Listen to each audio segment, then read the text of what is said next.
और कल और 1 लाख करोड़ रुपए की एक योजना को कैबिनेट ने मंजूरी दी है, जो किसानों के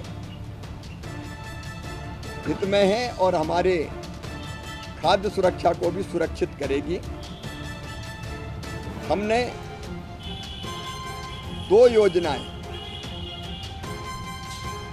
एक प्रधानमंत्री राष्ट्रीय कृषि विकास योजना और दूसरी किशोर कृषि उन्नति योजना, ये 2 योजना बनाई हैं। इन योजनाओं में कुल मिला के 1,01,321 करोड़ 61 लाख रुपया खर्च होंगे।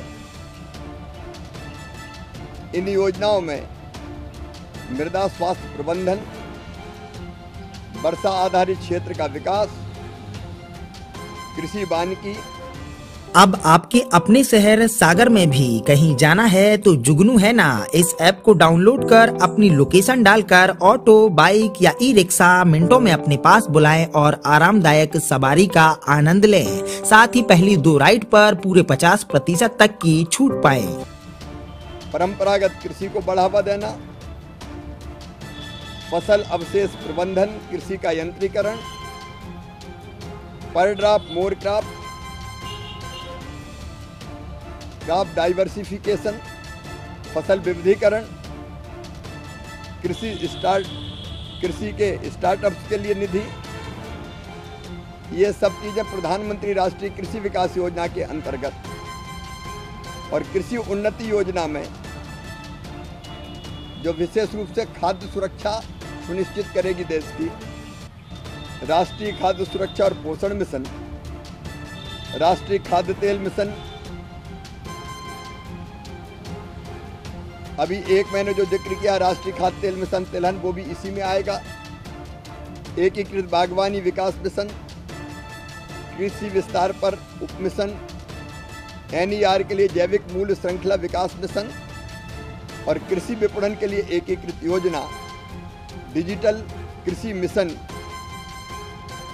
और कृषि जनगणना, अर्थशास्त्र और सांख्यिकी, इस पर एकीकृत योजनाएं बनेंगी। इन योजनाओं को बहुत लचीला रखा गया है। पहले ये होता था कि केंद्र सरकार को योजना बना देती थी और सब राज्यों से कहती थी एक साथ एक जैसी लागू करो, लेकिन जो चीज़ असम में लागू होती है वो गुजरात में लागू नहीं होती। इसलिए राज्यों के ऊपर ये छोड़ा गया कि वो जिस भी योजना को उपयोगी समझते हो अपने राज्य की आवश्यकता के हिसाब से वो उसको चुन सकते हैं। पहले एक योजना का पैसा दूसरी योजना में खर्च नहीं होता था, अब वो चाहें तो ये मना कर सकते हैं कि ये योजना हमें लागू नहीं करनी, इस योजना का पैसा हम केवल इस योजना में लगाएंगे।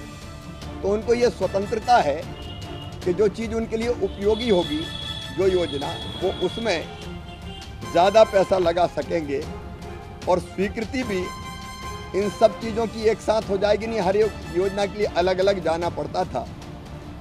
इसके कारण दोनों काम होंगे, एक उत्पादन बढ़ेगा, किसानों की आय बढ़ेगी, दूसरे हमारी खाद्य सुरक्षा को हम सुनिश्चित करने का काम करेंगे। क्योंकि कल ही ये फैसला कैबिनेट ने किया तो मुझे लगा कि विस्तार से, बहुत विस्तार में तो मैं नहीं गया, लेकिन कम से कम किसानों तक ये बात पहुँचे कि ये योजनाएं हमारे लिए लागू की गई है। पिछले 120 दिनों में लगातार किसानों के हित में कई बड़े फैसले लिए गए हैं और आगे भी लगातार ये फैसले जारी रहे। अब आपके अपने शहर सागर में भी कहीं जाना है तो जुगनू है ना, इस ऐप को डाउनलोड कर अपनी लोकेशन डालकर ऑटो, बाइक या ई रिक्शा मिनटों में अपने पास बुलाएं और आरामदायक सवारी का आनंद लें। साथ ही पहली 2 राइड पर पूरे 50% तक की छूट पाएं।